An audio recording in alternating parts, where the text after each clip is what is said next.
All right, so I'm going to kick things off for tonight. So thanks a lot, everyone, for joining. This is our first official remote GDG Sacramento meetup.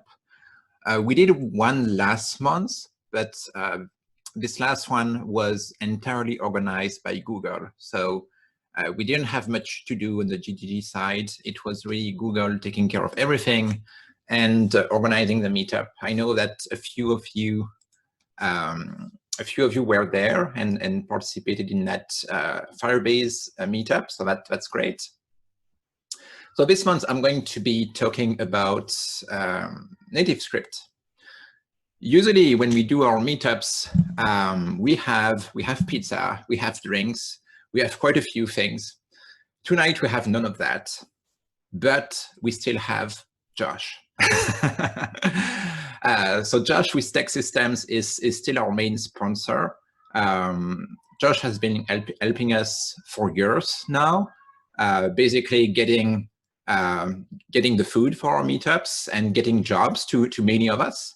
So Josh, if you want to say a few words, feel free to go ahead. Sure. Hi, everybody. This is Josh Gurin. I work with Tech Systems here in Sacramento. We're a privately held IT consulting firm, and we pretty much deal with everything that's in the way of staffing and services for large and small companies here locally. One of the things I do at a lot of these meetings is I give we call the monthly market update, and this has been sort of a few months now market update. What's going on with all the differences with COVID-19. So in terms of what we're seeing right now, we have a lot of behind the scenes visibility, and most of the main companies, most of the large companies have gone on hiring freezes. So companies like VSP, Williams-Sonoma, Hewlett-Packard, they've implemented across the board freezes on all hiring. But we are actually seeing some small to mid-sized companies that have been anticipating some kind of change in the economy, that were planning on taking advantage of that when it happened. They didn't really expect this is how it was going to happen, but now that it's here, they're implementing those plans nonetheless. So trying to grab extra market share. So there is actually, there are jobs out there. We've got a Java developer position open. We've got a .NET developer position open, some QA automation with Selenium, and a few front-end roles. So, I mean, if anyone is interested, I usually call it the three U's. If you're feeling underpaid, underappreciated, or underemployed, we fix that. Alain knows how to get in touch with me, but I can also put my email address out on the chat. One of the other things that we do is we help people with their online profiles, LinkedIn's, resumes, essentially getting them credit for what they know and not just strictly what they've done. So please feel free to reach out. But if anybody was curious about what was going on out there, it's not as bad as it may seem. There is definitely still work to be had. So appreciate you guys letting us be part of the meeting, and we'll do double pizza next time. That sounds good to me. Thanks a lot, Josh.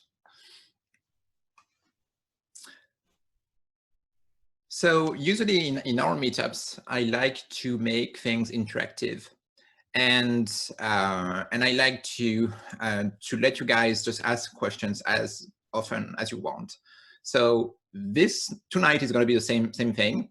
If you want to ask any questions, you basically have two options. The first one is to use the chat.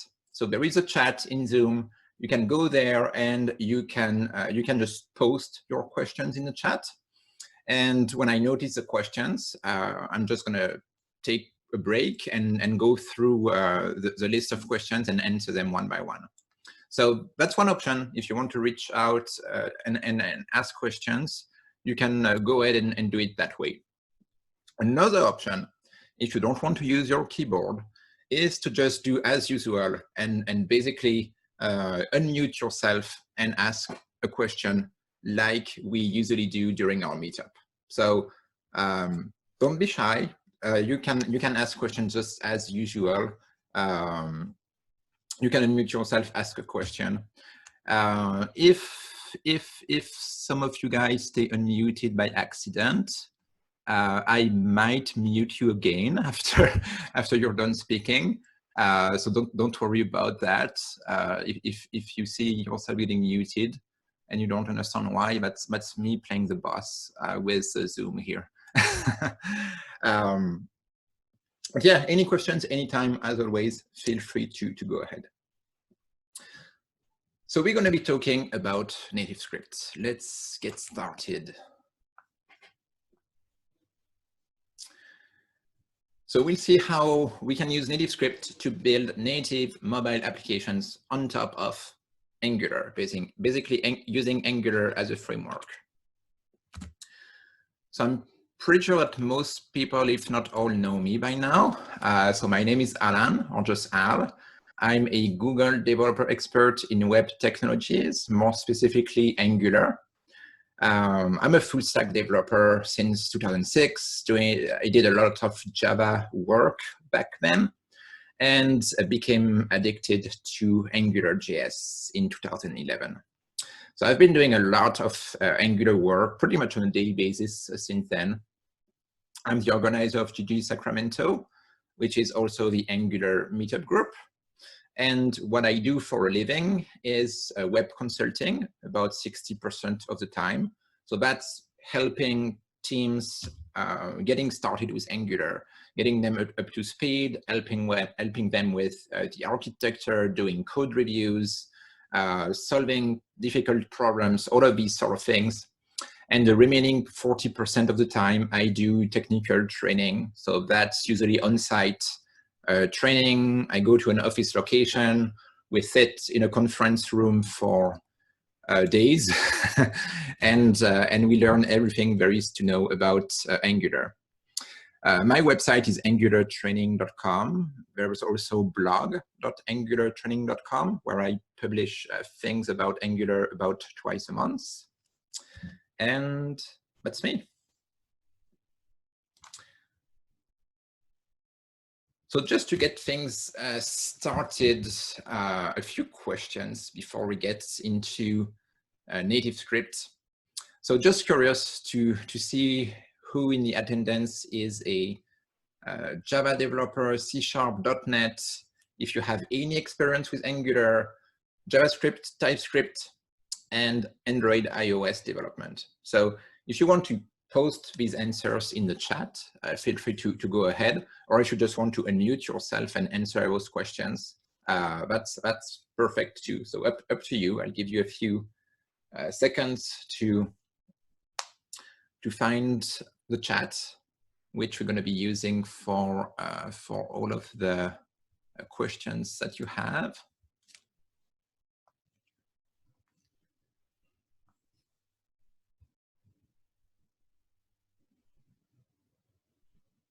So I see Java and Angular, Java and React, all of the above except iOS, Java developer.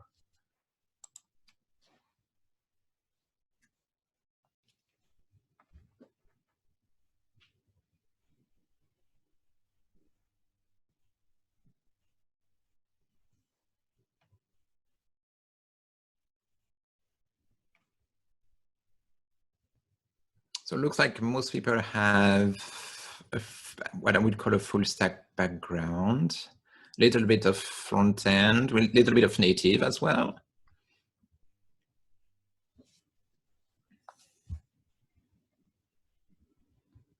And we have the tech systems people who don't write any code.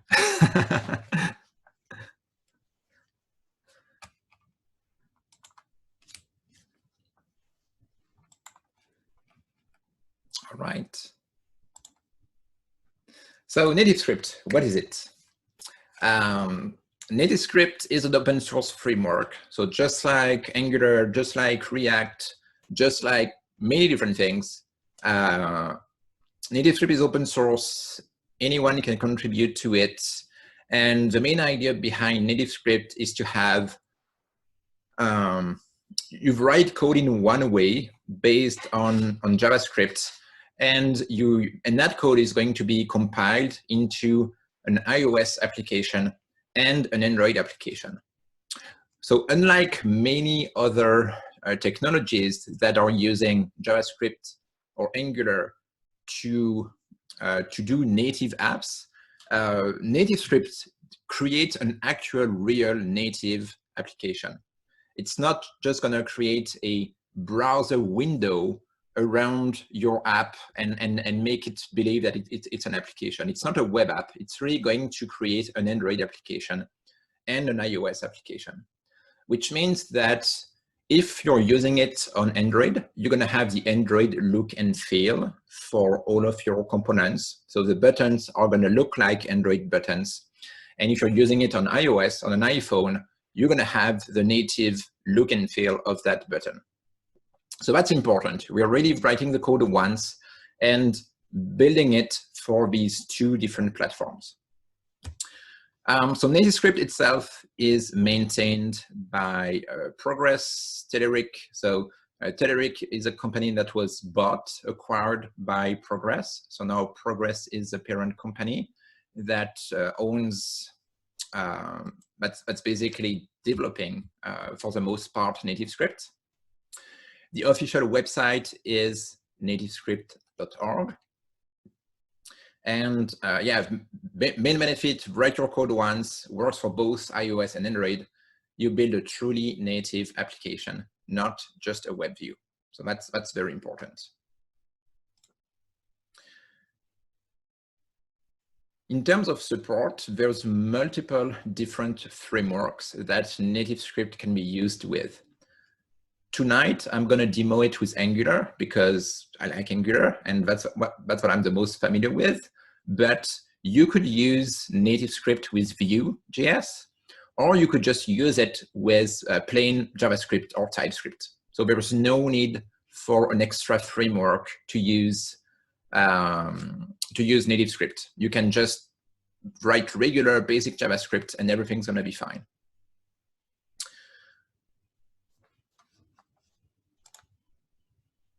So we're going to be using Angular. Angular is also open source, maintained by Google and the community. The official website is angular.io. It's a web framework, so nothing native by default in Angular. It's really all about HTML, JavaScript, and CSS, providing structure for how to build a web app using those technologies. Angular has been around for a while. It started back in 2009, and version 10 is about to be released probably within the next couple of weeks. We'll see. The first release candidate was actually released today. So Angular 10 is coming out very, very soon. So NativeScript, how does it work? The idea behind NativeScript is that we are going to, let's see if I can draw on my screen. I love drawing. So we're going to write some code. That's our application code, sits at the top here. And that application code is going to be using one of the frameworks available. So it could be just core JavaScript or TypeScript. It could be Vue, or it could be Angular. And on top of that, so these frameworks themselves are going to be using NativeScript core modules. So this is all of the cross-platform abstraction, all of the core features of NativeScript, the user interface views, the layouts, all of these different things come from NativeScript itself. And then NativeScript is going to have its own runtime that provides an API access. So the NativeScript runtime is really a JavaScript engine, I would say, that is going to run on the native device. And that's going to act as a bridge between your Angular or your JavaScript application and the actual native Android and iOS features that you have on your phone. So from a coder perspective, we are just writing JavaScript or TypeScript here at the top. And then the frameworks that we already know, they just work the same way. So every single feature from Angular or Vue or JavaScript, TypeScript, you can just use that out of the box with NativeScript, because there's this runtime that's going to make use of JavaScript to run that code and then translate that into operations that are going to update the native user interface. So you can really create a native app without knowing anything about Android or anything about iOS, but just being a JavaScript guy or an Angular person or a Vue.js person. You write your code as you would usually, and with the NativeScript compiler, you get these native apps, so for iOS and Android. So that's the main idea, and this is really powerful. So what I'm going to do now is show you how this actually works with an example. So if you want to get started with NativeScript, the best place to go is the official website. So if you go to nativescript.org, which you should be able to see on my screen, you're going to land here. And from there, if you want to pick your technology of choice, so in my case, Angular, you just click on that link, more about Angular. And then there's a Get Started button. And in that Get Started, they're going to give you all of the setup instructions. So this can take some time. It does require quite a few dependencies and a few NPM installs. And it's a process. It's not the kind of thing that you can just start coding in 5 minutes. And the reason for this is because you need your framework up and running. So you need Angular and all of its dependencies. You need NativeScript and all of its dependencies. But you also need the Android framework. So you need the Android platform installed. So that means Android Studio and all of the Android build tools, or same thing for iOS. You would need all of the ways, all of the code needed to build a native iOS app. So once you have all of these different pieces installed, and following the process here works, it's just time consuming. So I'm not going to do that live right now because we would just spend the entire meetup doing this. I've done it before. And I also installed the NativeScript CLI. And with the NativeScript CLI, I now have, you can generate a project from it. So using a command, which is probably listed somewhere in here. Yeah, learn the CLI basics. So TNS create is the equivalent of ng new in Angular. So that's what's going to create a new NativeScript application. TNS stands for a Telerik native script. So that's where these 3 letters come from. Create is the name of the command. Then the name of your project. So in my case, it's going to be Hello World. And you can provide a template, which is very important because we'll see later that NativeScript gives us many different templates that you can start from. So if you find a template that looks like something you want to be using in terms of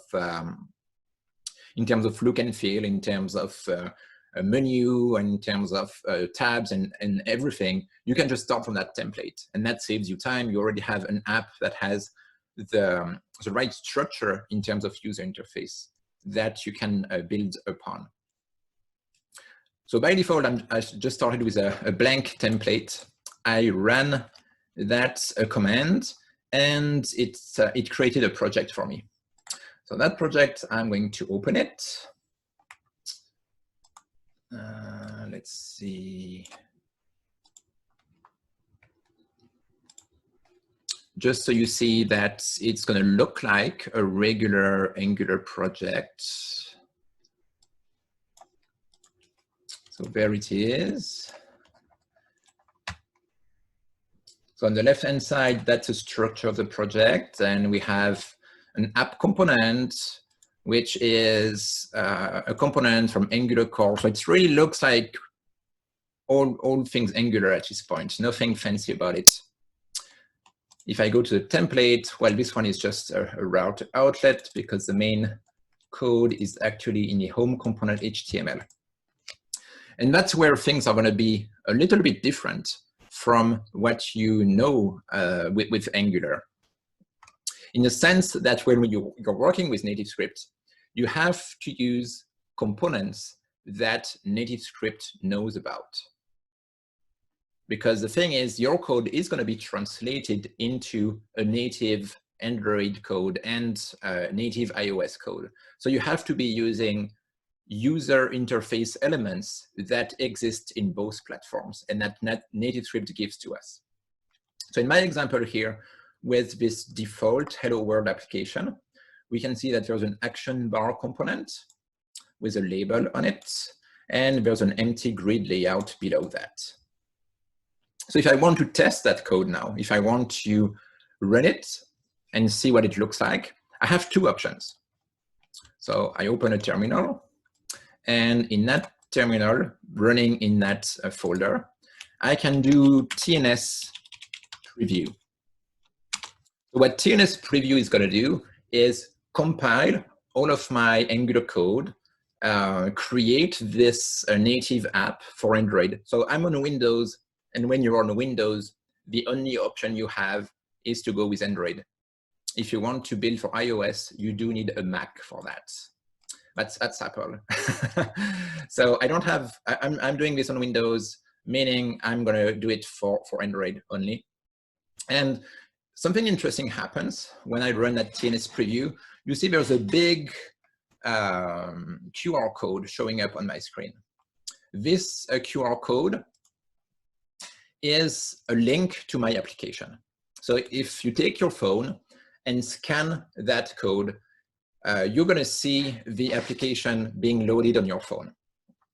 Now, in order for this to work properly, you need to have the TNS preview application. So let me show that one to you. NativeScript preview.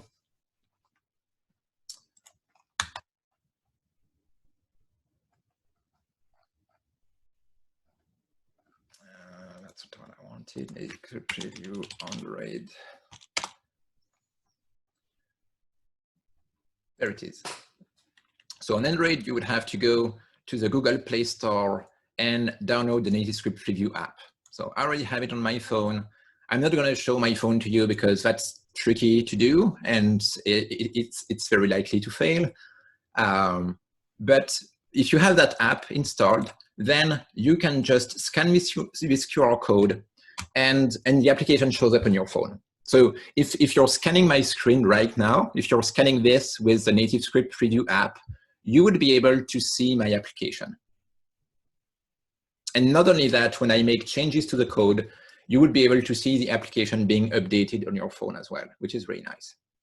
So that's the NativeScript preview. It's a great way to test your code on a physical device. If you have many of them, you can just try, what does it look like on that Pixel device? What does it look like on that Samsung something? To test, different screen sizes or different sort of devices. So there's the equivalent for iOS. So on iTunes, you can also download the NativeScript Playground app from there as well. So I'm not going to demo that one because it's not convenient for the meetup. Instead, I'm going to use an emulator, and that emulator is going to be running on my PC. So I'm going to do TNS run Android instead. So it's going to take some time to compile everything, prepare my project, watching the files, and I started an emulator already. So there it is showing up on my screen. So this is an emulator that I started from Android Studio. So if you're not too familiar with Android, the main IDE for Android is called Android Studio.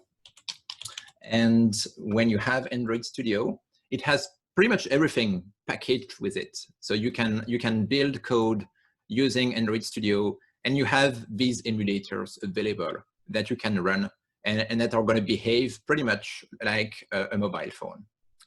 And not only you can use an emulator, you can actually have several of them. So you can emulate all sorts and shapes in terms of devices. So let's see if this is showing up. So in my case, I use Android Studio. I created an emulator. This is a Pixel something phone, I think. If I wanted to create another one, so I started Android Studio, I would go in the configure section here and AVD manager. So AVD stands for Android Virtual Device. So that's an emulator. And I go to that AVD manager, and here, so I have 2 Pixel XL created. I could create another one just by doing a few clicks. So I can choose pretty much any Android device that's available out there. So there's, if I wanted to test, I don't know, Galaxy Nexus, or you can also use Android Auto, so automotive display kind of things, Android TV, all sorts of tablets, and of course phones. And you can import more phones if you don't find the one that you want in here. So from there, you can create a virtual device, which is what I did. And that's what you see on my screen. This is a virtual device. So it's really like a phone, but running on my Windows machine. It has all of the features of a regular phone, of a regular Android phone. I can go back to the main menu. I can open a browser. I can do all of these things from it.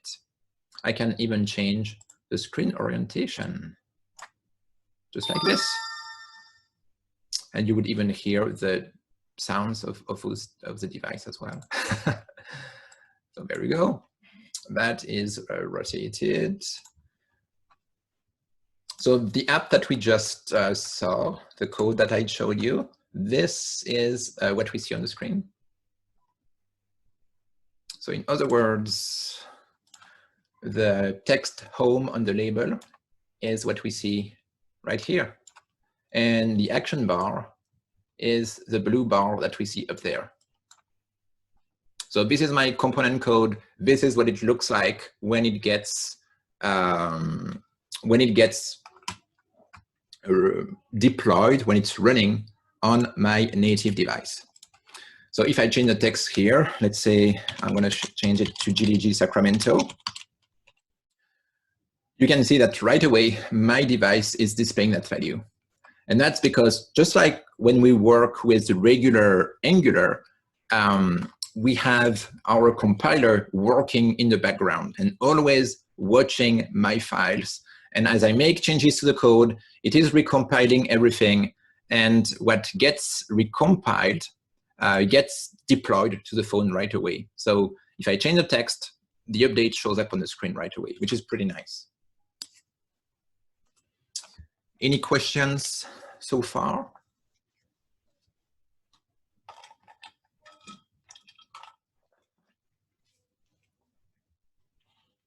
I see everyone's muted. Emilio has a question.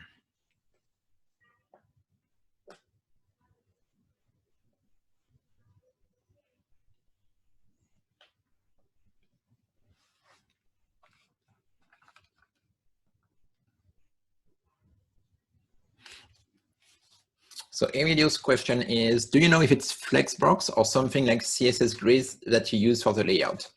I'm going to get into that very soon.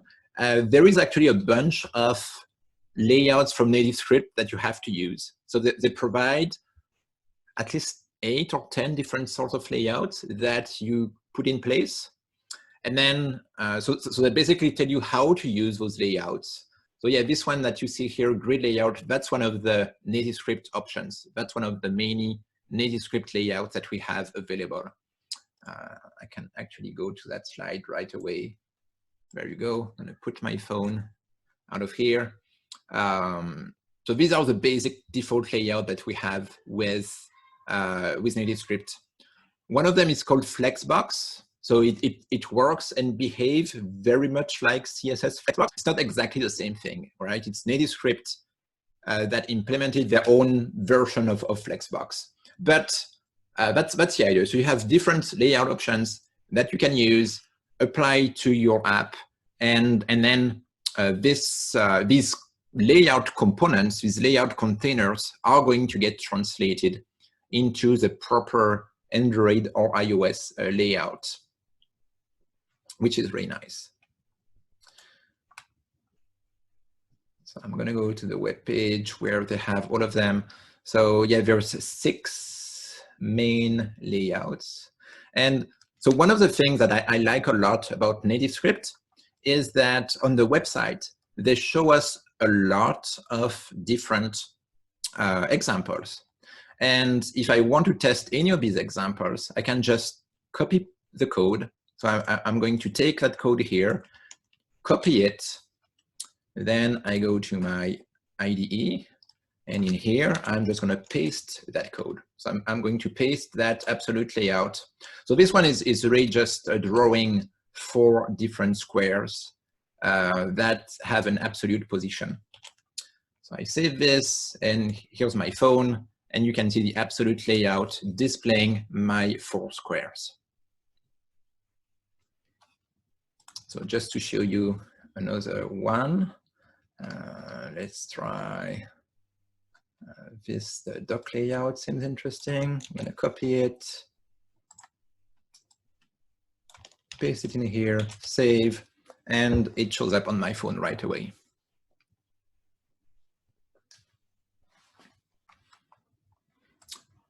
So the thing about NativeScript is that it looks like HTML that you're writing, right? We're using HTML elements, but all of them are actually NativeScript components.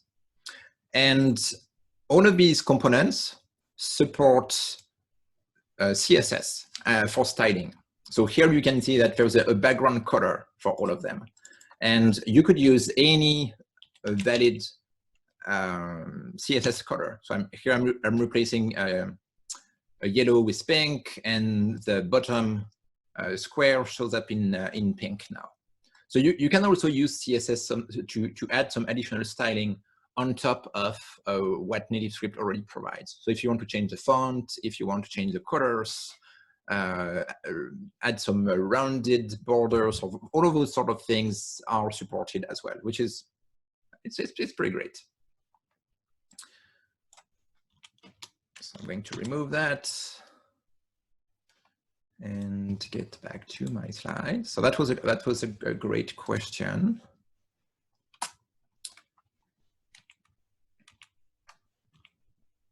So as I mentioned earlier, these things work as long as you're using NativeScript components.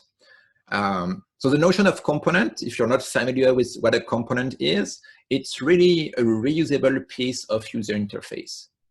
And usually I like to think of components as widgets. So a component can be a button, a tab, a date picker, a slider. All of these different portions of user interface are components.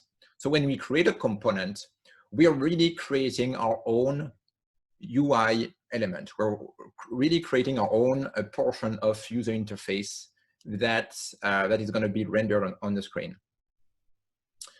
So when we work with Angular and NativeScript, we are going to use components, and we are going to build components as well. Because an Angular app is a tree of components, and a NativeScript app is also going to be a tree of components.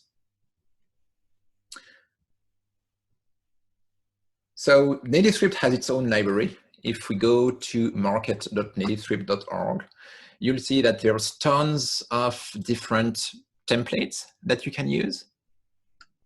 So these are application templates that you can use as a start to create your own app. So I started from an empty hello world. You could use one of those.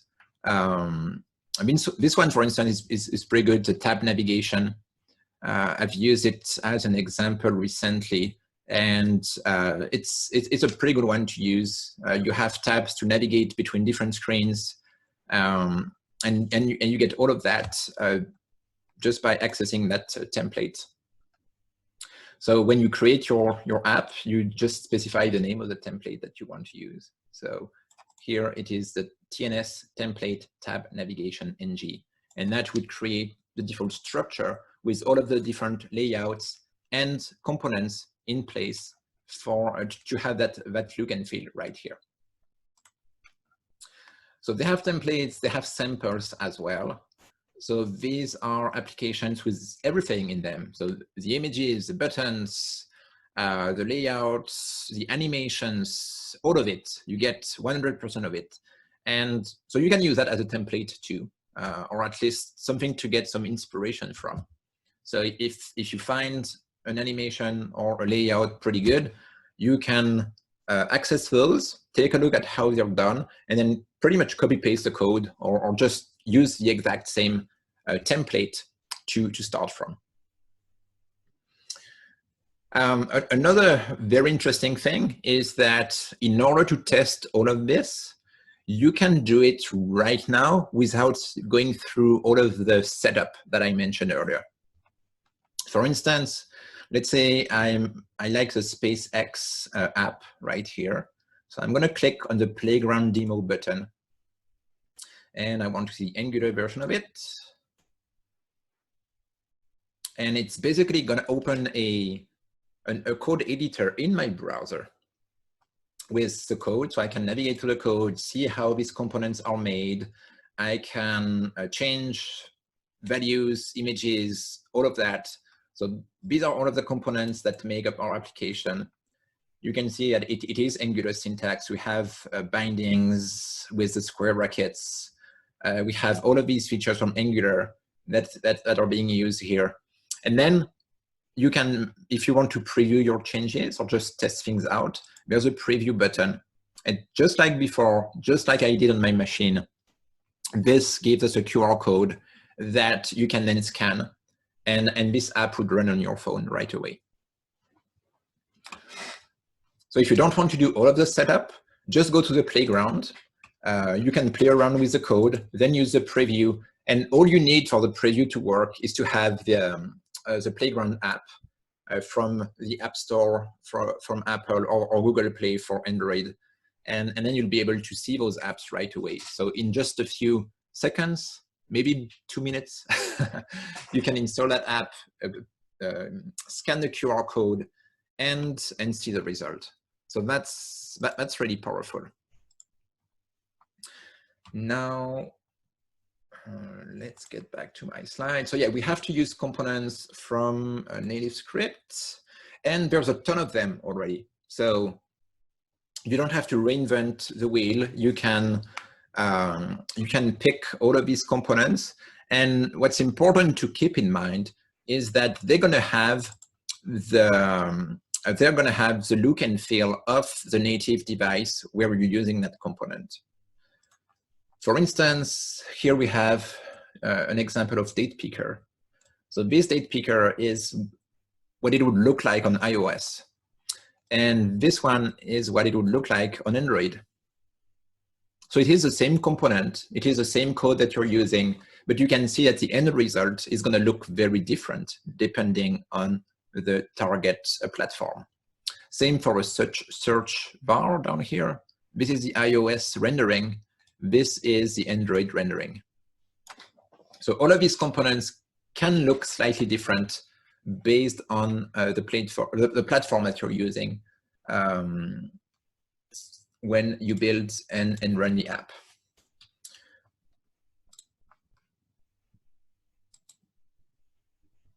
Any questions about that? So I'm going to show you more examples of components. If you have any questions, feel free to use the chat. So I navigated to the NativeScript website. These are all of the available components. I clicked on the action bar. So the action bar is the one that we're using right now. That's displaying GDG Sacramento. And they do have example on how to use it. And all of the different options available on that navigation bar. So you can listen to a tap event on it. And as you can see here, when there are differences between the different platforms, you can specify those for the components using specific inputs. So for instance, here we're setting the iOS position to left, and the Android dot position is action bar.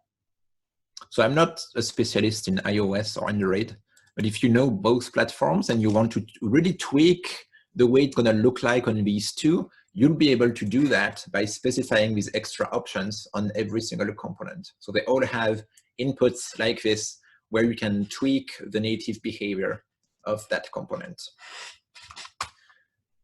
Let's try an interesting one. Let's say,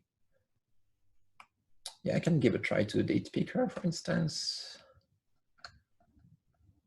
I want to use a date picker. I'm just gonna pick this, copy, and paste in here. I'm going to remove all of these options. There we go. This component should be rendering. I go back to my application, and yeah, I do have a date picker that is now being displayed right here.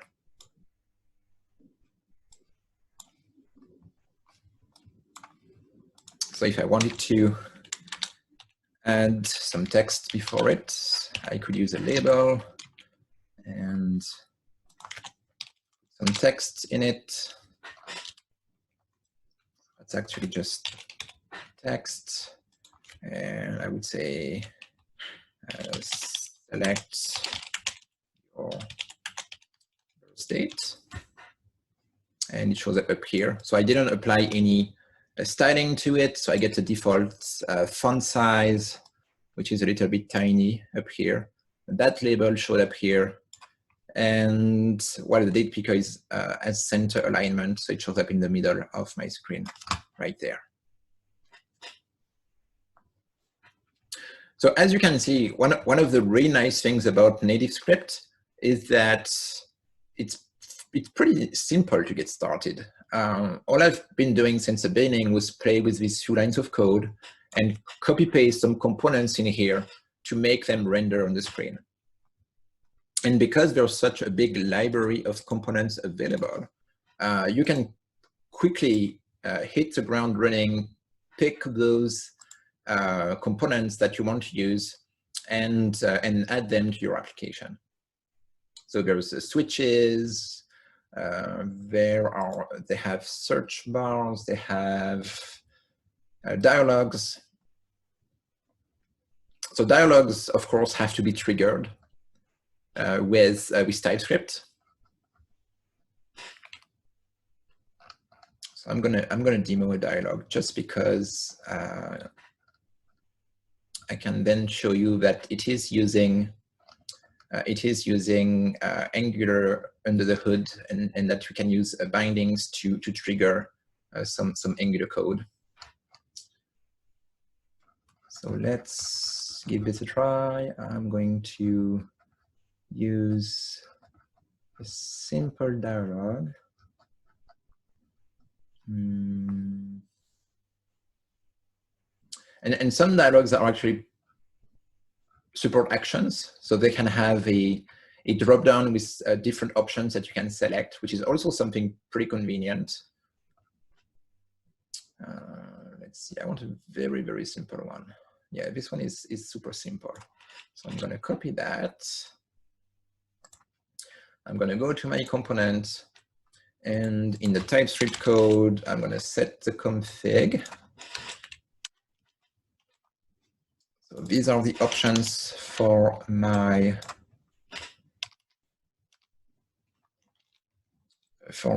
alert. And I'm going to create a method, display alert.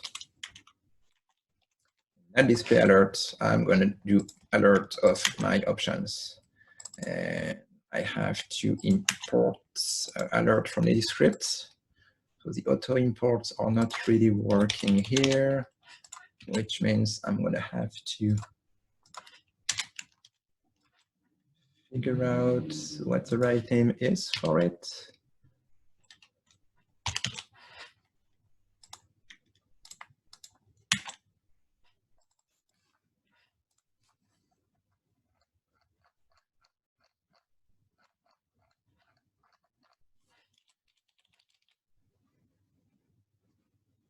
There we go. These are my imports. I don't need all of those. I'm just going to import alert from TNS core module /UI /dialogues. So this is a function called alert. It gets imported. Then down here, I'm using it. So I'm using I'm calling that function, passing the options to it. The options specify the title of my alert. So I'm going to call it sample title. The message is going to be, we just made an alert, and the button text can be okay. That's fine.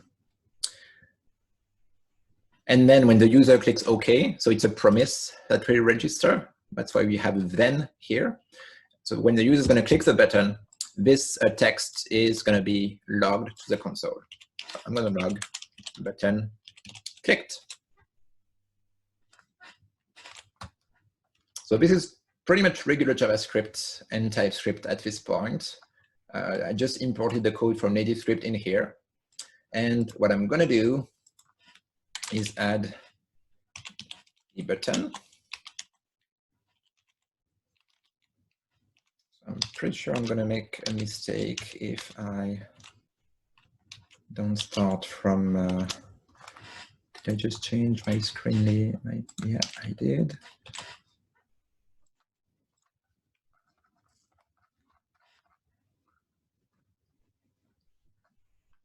So because it's not regular HTML, the syntax is slightly different. If you want to listen to a click, well, it's not a click, it's a tap, because we are on a mobile device. So I wanted to make sure I got that right. There we go, button. I'm going to call it display alert. And on tap, I'm going to call the method that I just created. So that's display alert in my TypeScript code. I'm going to remove these two. Just put the button in here. That's my button showing up on the screen, display alert. I tap on it, and the alert shows up. And if I show you my console, when I click OK, we see button clicked in the console, JavaScript button clicked. So I have access to my console. I can use my Angular data bindings. I can use those NativeScript components, and it looks like, well, it is a native application in that example running in an emulator.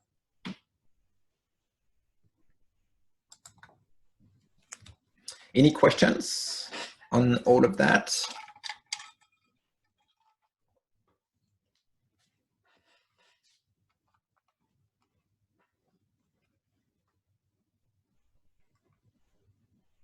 See that everyone's muted. I don't see anyone asking questions in the chat. So let me know if you have anything. And as always, you can be typing as I speak. If I see a question popping up, I'm just going to answer when I see that happening in the chat.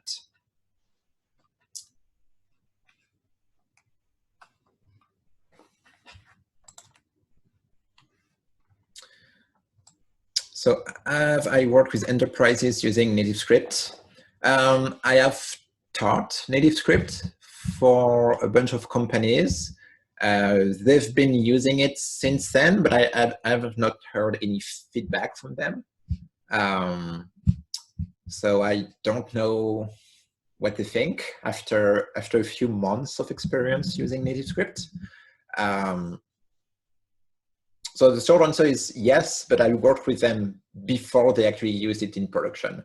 So I don't have production experience with NativeScript, if that was your question, which I guess it is.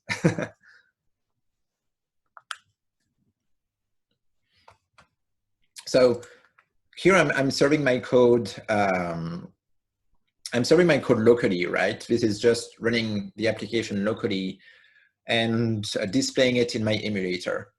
If I want to build it for a native platform, there is a tns build command. And if I run tns build, it is going to build the Android APK, so the equivalent of an exe file for Android, really, which is the binary that you can then run on any phone. So there's a build command that's going to build the native apps for both iOS and Android. And once you have this build, you can push it to the App Store. So you would have to submit it to Google Play or submit it to iTunes, to the Apple Store, and then it's going to be public out there, basically. It's not automated from NativeScript because, while getting an app approved can be a lot of work. You have to create an account, they have to vet you, they have to check the app that there's no crazy content in there. So they can be picky about what goes to the stores. So you have that extra step where Google or Apple is going to take a look at the application and decide whether or not to add it to the store. But you can build it from NativeScript, and you could possibly give this app to your users without going through a store. It's also a possibility.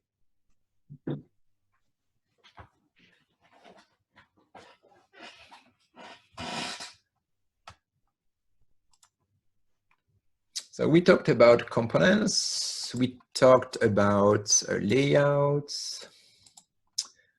I showed you a bunch of templates and samples as well. So we saw all of these different things. Next thing I wanted to talk about. So of course, if we are building an app for a mobile device, a phone, it's very likely that we'll want to be able to access native features of that device, right? So one of the things that NativeScript allows us to do is to use application settings.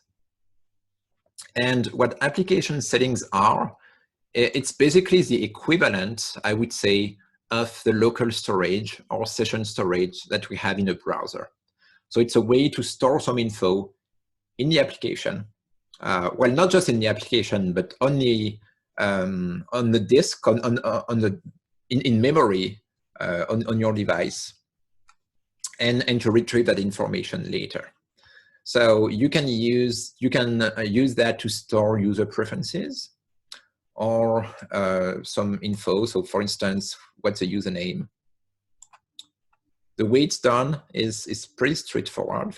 It's a bunch of setters and getters. So you can set a string, get a string, set a number, get a number, set a boolean, get a boolean, and you can remove a value and clear everything. So very much like the browser's local storage and session storage. You can serialize any JavaScript object to a string. Because we're using JavaScript, you can use JSON stringify, and then you can serialize complex data using that application settings feature. So if your app is simple enough and you don't need a database or anything like this, you could store the information just using this pretty much. And then when the application restarts, read from those settings to get the data and render it to the user.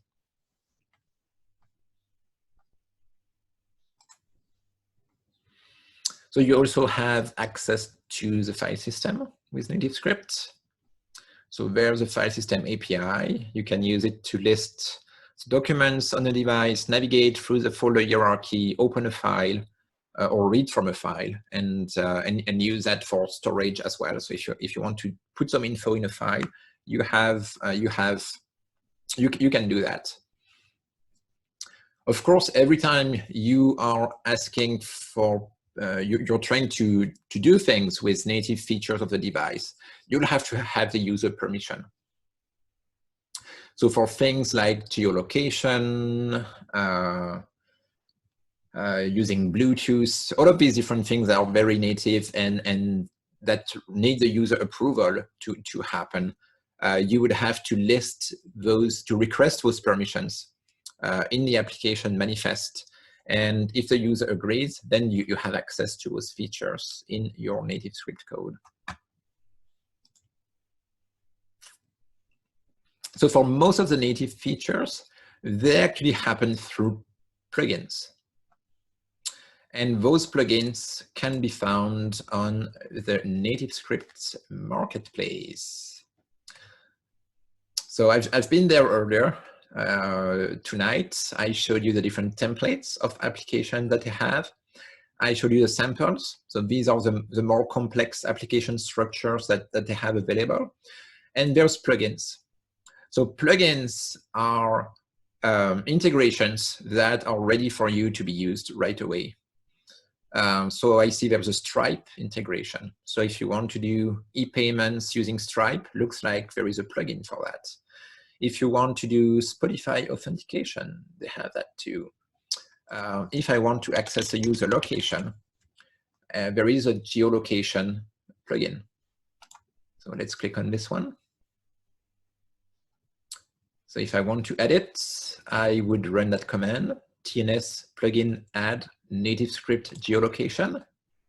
And then they give us an example on how to do it. So geolocation equals require NativeScript geolocation, and then geolocation.get current location. So you're asking for permission. The user is going to have to accept or decline, and then you can use it and ask for the location and do something with it. So for every, well, pretty much every native feature that you can think of, there's a plugin for that. If you want to do auth with the fingerprint, there's a fingerprint auth plugin. So that's where it's getting really interesting, because for the web these days, we don't really have that yet. Stuff like fingerprint auth, it's going to come soon.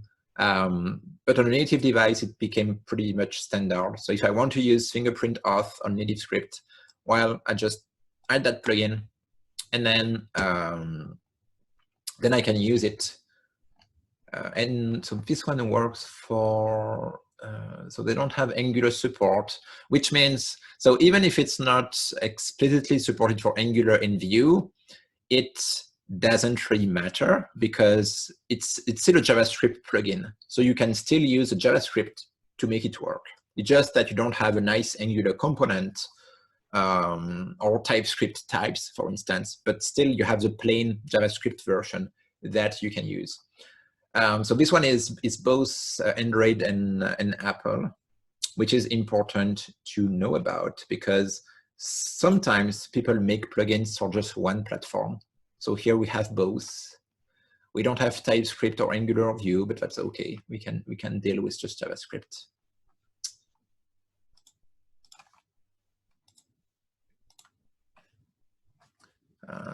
So yeah, fingerprints. What else could I be looking for?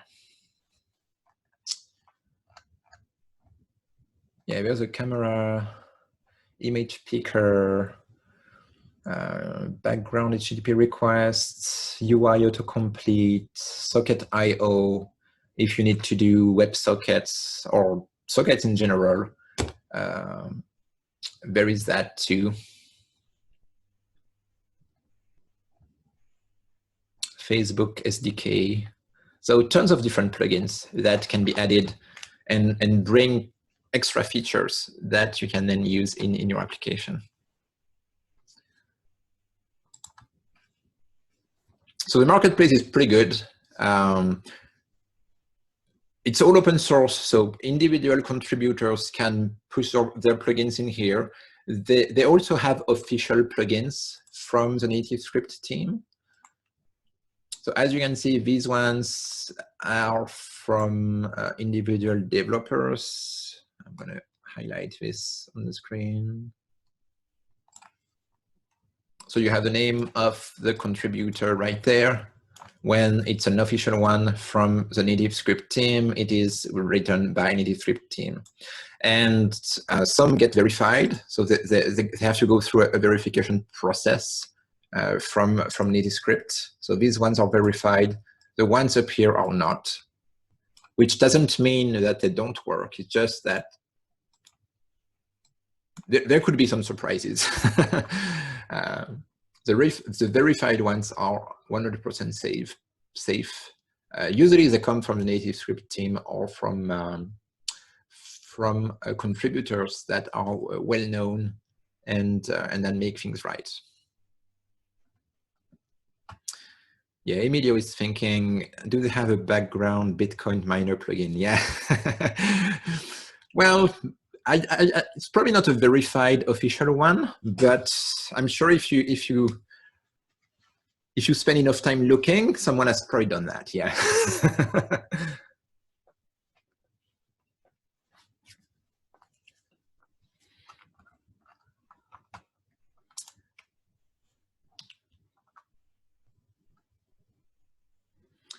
So that's pretty much all I wanted to show you about NativeScript tonight. I'm going to put the URL of my slides. So if you want to access my slides, they are right there. Any questions? Anything you'd like me to try? I can still do some live coding if you want me to experiment with some NativeScript features.